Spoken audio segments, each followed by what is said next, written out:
दर्शक मित्रों, astro science channel में मैं आचार्य दुर्गा प्रसाद शास्त्री आप सभी का स्वागत करता हूं।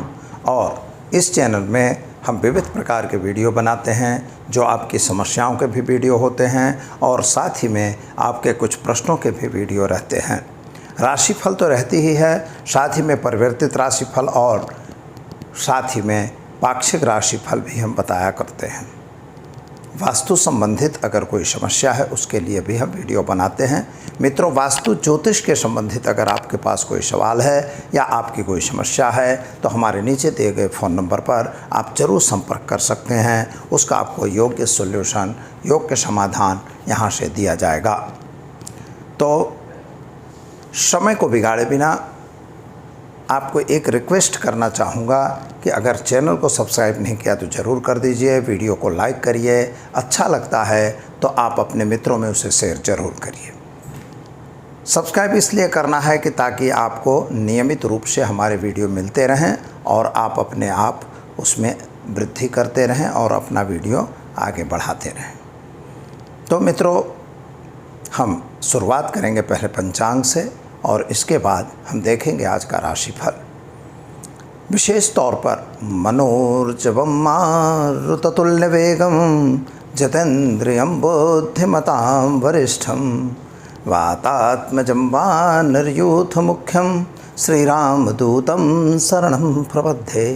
भगवान हनुमान जी के चरणों में वंदन कर और शुरू करेंगे हम आज का पंचांग। आज दिनांक है 15/6/2021 और मंगलवार का दिन है।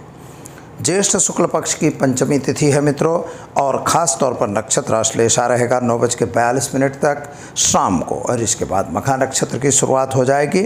और योग जो है व्याघात योग रहेगा 5:59 सवेरे तक, और इसके बाद हर्षण योग की शुरुआत होगी। राशि जो है कर्क रहेगी 9:42 शाम को, और इसके बाद सिंह राशि में चंद्रमा का भ्रमण प्रारंभ हो जाएगा। राहु काल का पीरियड आज दोपहर 3:50 से 5:35 तक रहेगा। राहु काल में कोई शुभ कार्य नहीं किए जाते हैं। कोई दस्तावेज सिग्नेचर वगैरह करना है तो ज़रा सावधान रह के करें, यह जरूरी है। तो चलिए मित्रों, जिन जातकों का जन्मदिन है या जन्म ले रहे हैं उन सभी को हमारे एस्ट्रो साइंस चैनल के परिवार की तरफ से खूब खूब हार्दिक बधाई, और आपका जन्मदिन आपको मुबारक हो। और साथ ही में जीवन में ऐश्वर्य, स्वास्थ्य और विद्या की प्राप्ति आप सभी को हो, यही हमारी भगवान हनुमान जी से प्रार्थना है। तो चलिए हम शुरू करें राशि का फल। शुरुआत मेष राशि से होगी। मेष राशि वाले जातकों के लिए सामान्य रूप से आपके बुद्धि क्षेत्र पर परिवर्तन होता हुआ दिखाई देता है। कुछ कार्य आपने सोचे थे, उन कार्यों को आप बदल रहे हैं। व्यापारी हैं तो व्यापार में बदलाव करेंगे, नौकरी है तो नौकरी वाले बदलाव करेंगे।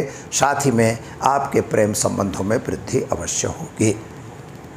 शारीरिक बीमारी में राहत मिलती हुई नज़र आ रही है। साथ ही में आपके कुछ बड़े लोग जिनके साथ आपका तालमेल ठीक था, उनका साथ सहकार आपको मिलेगा। आर्थिक तौर से समय अच्छा है, लेकिन कामकाज में तकलीफ़ हो रही है। पैसों का लेन देन बिल्कुल न करना, यह ज़रूरी है। क्या करना होगा तो आपको आज पीपल पे पानी डालकर दिन की शुरुआत करेंगे, अच्छा रहेगा। चलिए वृषभ राशि की बात करते हैं। तो वृषभ राशि वाले जातकों के लिए समय सामान्य अच्छा दिखाई दे रहा है।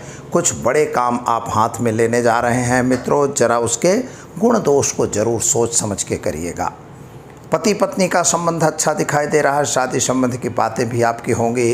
साथ ही में आपके घरेलू जो वाद विवाद थे उसमें भी राहत मिल रही है। माता और पिता के स्वास्थ्य को लेकर जो परेशानी थी उसमें राहत जरूर मिलेगी। क्या करना होगा तो आज आप एक गरीब को भोजन कराकर दिन की शुरुआत करेंगे, वह दिन आपके लिए बेहतर जरूर जाएगा। मिथुन राशि की बात करते हैं तो आपके लिए समय सामान्य अच्छा है। पराक्रम भी बढ़ रहा है। नौकरी व्यापार में वृद्धि भी दिखाई देती है। कुछ बड़ी मुलाकातें आज हो सकती हैं। गलत काम से जरा सावधान रहने की ज़रूरत है। विद्यार्थियों के लिए समय सुंदर और अच्छा जरूर दिखाई दे रहा है। नौकरी छोड़ने का सोच रहे हो, बिल्कुल न छोड़िएगा, अभी समय ठीक नहीं है। यानी पहले आप देखिए, इसके बाद आगे बढ़िए। गलत लोगों का संपर्क छोड़ना होगा। मित्रों के साथ मिलकर कोई गलत काम बिल्कुल नहीं करना है, क्योंकि आज का दिन थोड़ा सा आपके लिए तकलीफ़देह है। वाहन वगैरह चलाने से भी सावधानी रखनी होगी। उपाय के तौर पर गाय को घास खिलाकर दिन की शुरुआत करेंगे, आपका दिन बेहतर और अच्छा अवश्य जाएगा। कर्क राशि वाले जातकों की बात करते हैं तो आपके लिए समय तो सामान्य अच्छा दिखाई दे रहा है। थोड़ा बहुत उचाट मन में ज़रूर लग रहा है। किसी कार्य को लेके आप चिंतित जरूर दिख रहे हैं, चाहे वह संतान को लेके हो, चाहे वह आपके कैरियर को लेके हो। व्यापारियों के लिए भी कैरियर का एक सवाल ज़रूर आ रहा है। आपके आपसी तालमेल थोड़े कमज़ोर पड़ रहे हैं। जो नौकरी कर रहे हैं आपके यहाँ, उनके साथ भी तालमेल कम हो रहा है। ज़मीन मकान संबंधी कुछ प्रश्न आपके सॉल्यूशन के लिए खड़े हैं, लेकिन वह पूरे नहीं हो रहे हैं। कोर्ट कचहरी में आपको विजय मिलने के आसार अवश्य दिखाई देते हैं। क्या करना होगा? तो आज भगवान हनुमान जी के मंदिर में एक श्रीफल अर्पण कर कर दिन की शुरुआत करेंगे, आपका दिन बेहतर और सुंदर जाएगा। सिंह राशि वाले जातकों की बात करते हैं तो आपके लिए समय तो सामान्य अच्छा दिखाई दे रहा है, लेकिन मानसिक उचाट आपका भी लग रहा है। मन में कुछ चिंता और उद्विग्नता जरूर दिखाई देती है। खर्च योग बढ़ता हुआ नजर आ रहा है। सुबह से ही आप खर्च में जुड़े हुए हो। जो फालतू के खर्च हो रहे हैं, स्वास्थ्य को लेके थोड़ी सी परेशानी है। माता और पिता के बीच का अंतर तो दूर हो गया है। पति पत्नी के बीच का अंतर ठीक ठीक दिखाई दे रहा है, लेकिन संतान को लेके आप थोड़ी सी परेशानी जरूर झेल रहे हैं। वह भी ठीक हो जाएगा, टेंशन करने की आवश्यकता नहीं है। आर्थिक तौर से समय बहुत अच्छा नहीं है। क्या करेंगे मित्रों? तो आज आप खास तौर पर भगवान सूर्य को जल अर्पित करके दिन की शुरुआत करेंगे, आपका दिन बेहतर रहेगा। कन्या राशि वाले जातकों की बात करते हैं तो आपके लिए समय तो सामान्य अच्छा दिखाई दे रहा है। खर्च योग आपका भी बढ़ता हुआ नज़र आ रहा है। स्वास्थ्य के लिए खर्च करना पड़े ऐसा दिख सकता है। वाहन मकान वगैरह खरीदने का योग भी आपका बन रहा है। जल्दबाजी से लिया गया निर्णय आपको नुकसान दे सकता है। नौकरी में भी सामान्य रीत से सावधान रहने की ज़रूरत है। व्यापारियों के लिए समय सामान्य है, लेकिन एक बात याद रखिए, शादी संबंध की कुछ बातें आएंगी, उनमें कुछ विघ्न आते हुए नज़र आ रहे हैं। जिन पर आपने विश्वास किया था वही व्यक्तियों से घात होने के भी चांस दिखाई दे रहे हैं। तो दिन को अच्छा बनाने के लिए गरीब को भोजन जरूर कराइए, ऐसा कराने से आपका दिन बेहतर रहेगा। तुला राशि वाले जातकों की बात करें तो आपके लिए समय सामान्य है। आप अच्छे कार्य में आगे बढ़ सकते हैं। कुछ नया कार्य जो सोचा था वह भी पूरा हो रहा है। ज़मीन मकान का भी प्रश्न सॉल्व होगा। संतान को लेकर जो परेशानी थी वो दूर हो जाएगी। शादी संबंध की बातें भी परिपूर्ण हों ऐसा दिखाई देता है। शायद छोटी बड़ी यात्रा पे जाना पड़ सकता है। वाहन वगैरह चलाने से सावधान रहना है। बीमारी में राहत मिलती हुई नज़र आ रही है। जल्दबाजी में कोई भी निर्णय नहीं लेना है। पैसों का लेन देन से ज़रा सावधान रहने की भी ज़रूरत है। क्या करेंगे? तो ओम भगवान शिव के मंदिर में जाके आपको चावल का दान देना है। ऐसा करने से आपका दिन शुभ रहेगा। वृश्चिक राशि वाले जातकों की बात करते हैं तो आपके लिए समय तो सामान्य अच्छा दिखाई दे रहा है। मन में जो इच्छाएं आपकी हैं वह परिपूर्ण भी हो रही हैं, लेकिन कहीं न कहीं आपको विरोधियों का सामना भी करना पड़ सकता है। कुछ लोग आपके साथ साथ चल रहे हैं और कुछ लोग आपके साथ होते हुए भी आपसे अलग हैं, ऐसा आपको एहसास होगा। मित्रों का साथ सहकार तो मिल रहा है, लेकिन कुछ जल्दबाजी में लिए गए निर्णय से आपका अहित होता हुआ भी दिखाई दे रहा है। स्वास्थ्य संबंधी थोड़ी परेशानी होगी। घरेलू वाद विवाद थोड़ा बढ़ता हुआ नज़र आ रहा है। पति पत्नी के बीच का अंतर बढ़ जाएगा। संतान को लेकर जो चिंता थी वह चिंता तो दूर होती हुई दिखाई दे रही है। क्या करना है? तो भगवान हनुमान जी के मंदिर में मोती चूर के लड्डू चढ़ाकर दिन की शुरुआत करें, अच्छा दिन आपका रहेगा। धन राशि वाले जातकों की बात करते हैं तो आपके लिए समय तो सामान्य है। आप एक रूप से अच्छा ही दिखाई दे रहा है। व्यापारियों के लिए भी ठीक समय है। नौकरी करने वालों के लिए भी समय है अच्छा है। परिवर्तन भी दिख रहा है, यानी ट्रांसफ़र वगैरह भी हो सकते हैं। प्रमोशन वगैरह भी मिलने के चांस अच्छे दिखाई देते हैं। आपको एक बात का ध्यान विशेष यह देना होगा कि किसी की कही सुनी बातों में दौड़ने की आवश्यकता नहीं है और इसको लेके किसी पर आक्षेप प्रत्याक्षेप करने की भी आवश्यकता नहीं है। कोर्ट कचहरी में आपको सफलता जरूर मिल जाएगी, लेकिन व्यापारी वर्ग के लिए थोड़ा सावधान रह के काम करने की आवश्यकता है। शादी संबंध की बातें भी परिपूर्ण होंगी। क्या करेंगे? तो आज के दिन में गाय को घास खिलाकर दिन की शुरुआत करिए, आपका दिन बेहतर रहेगा। मकर राशि वाले जातकों के विषय में सोचते हैं तो एक बात निश्चित हो रही है कि शनि महाराज की वजह से आपका पराक्रम तो बढ़ता हुआ दिखाई देता है। कामकाज जो बंद हुआ था उस कार्य में थोड़ी सी अभी राहत मिलती हुई भी नज़र आ रही है, लेकिन कामकाज पर शनि महाराज की दृष्टि आपको कहीं न कहीं काम में नुकसान दे रही है। आर्थिक तौर पर यह समय बहुत अच्छा नहीं कहा जाएगा। लेन देन अगर कर रहे हैं तो उससे ज़रूर दूर रहिए, क्योंकि वह भी समय आपके लिए बेहतर और सुंदर नहीं है। कामकाज तो ठीक है, शादी संबंध की बातें भी होंगी, पति पत्नी का संबंध भी थोड़ा बिगड़ सकता है, संतान के साथ मनमुटाव होने के चांस अवश्य दिखाई देते हैं। शेयर बाजार या अन्य बाज़ारों में अगर काम कर रहे हैं तो ज़रा उससे सावधान रहिए, क्योंकि वह आपको नुकसानदेह साबित हो सकता है। क्या करना होगा? तो मित्रों, शनि महाराज के मंदिर में जाकर एक श्रीफल अर्पण करके दिन की शुरुआत करेंगे, अच्छा दिन आपके लिए रहेगा। कुंभ राशि की बात करते हैं तो आपके राशि के हिसाब से जो देखा जाए तो शनि महाराज ही आपके राशि सो रहे हैं। सोर्स ऑफ इनकम तो बढ़ती हुई दिखाई देती है, लेकिन भाग्य उतना तेज नहीं दिखाई देता। ज़मीन मकान के कार्य आपके पूरे हो जाएंगे। विदेश गमन वाले वगैरह के कार्यों में भी आपको सफलता मिलेगी। शादी संबंध की बातें भी परिपूर्ण होती हुई दिखाई देती हैं, लेकिन एक बात ध्यान रखिएगा, पुरानी बीमारी में कोई बहुत राहत नहीं मिल रही है, यानी बीमारी अभी वृद्धि की तरफ जाती हुई दिखाई दे रही है। संतान को लेकर थोड़ी परेशानी थी, वह परेशानी भी दूर हो रही है और विद्यार्थियों के लिए समय सुंदर और अच्छा जरूर है। एक गरीब को भोजन कराकर दिन की शुरुआत करेंगे, अच्छा दिन आपका रहेगा। मीन राशि की बात करते हैं तो आपके लिए समय सामान्य दिखाई दे रहा है। कामकाज में थोड़ी सी तकलीफ दिखाई दे रही है। आर्थिक तौर से समय अच्छा नहीं दिख रहा है। संतान के बीच मतमतांतर भी बनता हुआ दिखाई देता है। पति पत्नी के बीच का तालमेल तो अच्छा दिखाई दे रहा है। शादी संबंध की कुछ बातें भी होंगी, उन बातों में भी आपको सफलता जरूर मिल जाएगी। और साथ ही में एक बात ध्यान रखिएगा कि अगर आप नौकरी कर रहे हैं तो छोड़ने का विचार बिल्कुल मन से हटा दीजिएगा। क्या करना होगा? तो मित्रों, गाय को चने की दाल, गुड़ और रोटी खिलाकर दिन की शुरुआत करें, आपके लिए दिन बेहतर और सुंदर रहेगा। तो दर्शक मित्रों, ये तो रही 12 राशियों का राशिफल। अब आज के टिप की बात अगर कर लें तो विशेष तौर पर अगर आपका स्वास्थ्य अच्छा नहीं है तो क्या करेंगे उपाय?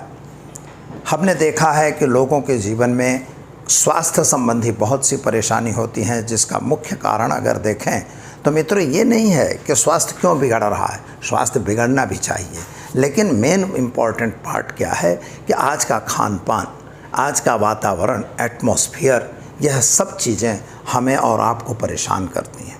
चाहे वह कोरोना आ गया है और चाहे टाइफाइड हुआ है, चाहे वह कॉलेरा हुआ है, चाहे स्वाइन फ्लू हुआ है, चाहे जो भी बीमारी की हम बात करें, तो हर बीमारियों के पीछे अगर देखा जाए तो सबसे बड़ा कारण क्या है? तो सबसे बड़ा कारण हमारा पर्यावरण है। हम पर्यावरण का ही नुकसान करते हैं। पर्यावरण को बचाना, नदियों को बचाना, पेड़ों को बचाना, पहाड़ों और वनस्पतियों को बचाना, यह बहुत इम्पॉर्टेंट चीज़ है, लेकिन हम नहीं मान रहे हैं। हमारी सरकारें भी नहीं मान रही हैं। कहेंगे पर्यावरण दिवस की हम लोग बहुत बड़े धूमधाम से मनाते हैं, उसमें बहुत बड़े बड़े नेता आएंगे, बड़े बड़े मतलब पेड़ लगा देंगे, बोले हमने तो पेड़ वृक्षारोपण करवा दिया, लाख पेड़ों का वृक्षारोपण करवाया। अरे मित्रों, लाख पेड़ों का वृक्षारोपण जरूर हो रहा है, लेकिन उनमें से बचते कितने पेड़ हैं, क्या किसी ने देखा? नहीं। दूसरी बात, पेड़ तो लग गए, लेकिन कट कितने गए ये क्या देखा? हमें हाईवे बनाना है, 4 ट्रैक, 6 ट्रैक, 8 ट्रैक के हाईवे हम बनाएंगे और साथ में जितने भी पेड़ हैं तो हजारों पेड़ों की हम कत्लेआम करेंगे, और ऐसा करने से पर्यावरण नष्ट होता है।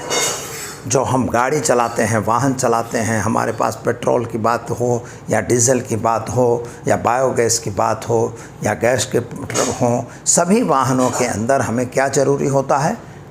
तो वहाँ से प्रदूषण निकलता है। और जो प्रदूषण हवा में निकलता है, जो कार्बन मोनोऑक्साइड होता है, कार्बन डाइऑक्साइड भी होता है, तो इनसे हम एक देखते हैं कि कितना बड़ा प्रदूषण बढ़ता है। और यही प्रदूषण बीमारी का घर है और कोई कारण नहीं है बहुत बड़ा बीमारी का। पहले हम लोग शतम जीव शरदम शतम की बात किया करते थे, 100 वर्ष तक जीने की बातें करते थे। आज का सिंपल आयुष्य 60 वर्ष हो गया है। तो यह क्या है? यही बता रहा है कि हमारा पर्यावरण दूषित है। अगर आप शहर में चले गए हो, किसी भी शहर, बड़े शहर में, तो वहाँ आपको श्वास लेने की तकलीफ़ पड़ती है। वही आप गांव में गए हो, श्वास ठीक चल रहा है, क्या मतलब है? क्योंकि वहाँ हवा शुद्ध है। यानी हवा और पानी दोनों शुद्ध होने चाहिए। केमिकल की फैक्ट्रियाँ हैं, अपना केमिकल किसी एक गड्ढे में रख रही हैं या किसी नदी में छोड़ देती हैं, जिससे कितने जीव जंतु मर जाते हैं। साथ ही में वह पानी ज़मीन के लेवल में उतरता है और ज़मीन का पानी भी दूषित कर देता है। तो हमारा पर्यावरण, जल पर्यावरण भी दूषित होता है।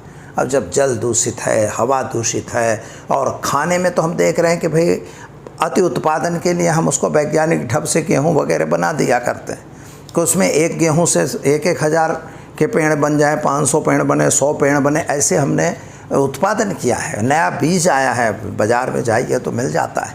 किसानों को पूछिए तो ज़्यादा पता लग जाएगा कि ये सब जो बीज वगैरह बनते हैं तो क्या है, हाइब्रिड बीज हैं। इन हाइब्रिड बीजों से क्या होता है कि उत्पादन क्षमता तो बढ़ती है, लेकिन उसका जो पौष्टिक गुण है वह कम हो जाता है।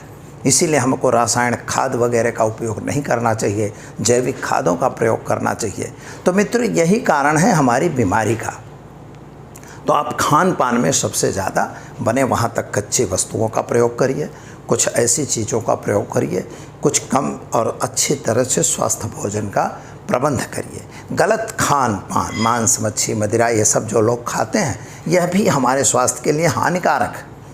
तो यह चीज़ों को बंद करके और स्वस्थ भोजन हमें लेना चाहिए। अब अगर स्वास्थ्य आपका बिगड़ ही रहा है, चाहे वो आपकी किडनी फेल हो रही है, चाहे आपका हार्ट फेल हो रहा है, चाहे आप में चर्म रोग हो रहे हैं, चाहे आपके शरीर में आपके अन्य बीमारियां, कितने ही श्वास की बीमारी है, दमे की बीमारी है, ये सब बीमारियां आ रही, तो इसके लिए हमारे शास्त्रों में जो प्रयोग बताए गए हैं, तो सबसे बड़ा प्रयोग है मित्रों चलना। चलने के साथ साथ दूसरा प्रयोग होता है भोजन का स्वस्थता रखना। और तीसरा प्रयोग जो बताया गया है वह सबसे चीज़ अच्छी है कि जब मान लीजिए आप ऐसी किसी बीमारी में फंसे हैं, तो आपको एक मंत्र है, रोगान शेषान पहंस तुष्टा रुष्टात् कामान सकलान अभिष्टान तमश्रिता नाम न विपन्नाराणाम तमश्रिता है सहताम प्रियांति। अगर किसी बड़ी बीमारी में हैं तो इस प्रयोग को अगर आप करते हैं या करवाते हैं, करवाना इसलिए मित्रों को उसके उचित प्रयोग से ही काम होता है। मतलब केवल एक मंत्र पर जब लोग हम सुनते हैं कभी कभी वीडियो में, टीवी में, 5 बार आप पढ़ लीजिए काम हो जाएगा, कुछ नहीं होने वाला है। 5 बार पढ़ने से कोई काम नहीं बनता, कम से कम उसके अनुष्ठान करने पड़ते हैं। आप 11,000, एक मतलब 24,000, 36,000 अथवा तो फिर 51,000 या तो आप 1.25 लाख। नियम यह है कि जितने अक्षर का मंत्र होता है उतने अक्षर, उतने ही हजार आपको जप करने से उसके अनुष्ठान किए जाते हैं। 1.25 लाख अनुष्ठान प्राधान्य गिना जाता है कि सबसे अच्छा है, इसलिए उसका अनुष्ठान करके उनकी आहुति दी जाती है। आहुति में द्रव्य होते हैं, हुत द्रव्य अलग अलग होते हैं। जिस प्रकार की बीमारी हो उस प्रकार के हुत द्रव्यों का प्रयोग किया जाता है। यह अगर आप करते हैं तो सामान्य रूप से हमने देखा है, कई एक प्रकार का अनुभव भी है कि लोगों की बीमारियां ठीक होती हैं। तो आप इस प्रयोग को जरूर कर सकते हैं और आयुष्य बढ़ाने के लिए साथ में महामृत्युंजय का प्रयोग भी कर सकते हैं। ओम त्र्यंबकम यजामहे सुगंधिम पुष्टिवर्धनम उर्वारुकमिव बंधनान् मृत्युर्मोक्षय मामृतात्। मित्रों, अगर यह करेंगे तो आपको सफलता अवश्य मिलेगी। स्वस्थ रहें और संपन्न रहें, इसी आशीर्वाद के साथ दीजिए मुझे इजाज़त। नमस्कार।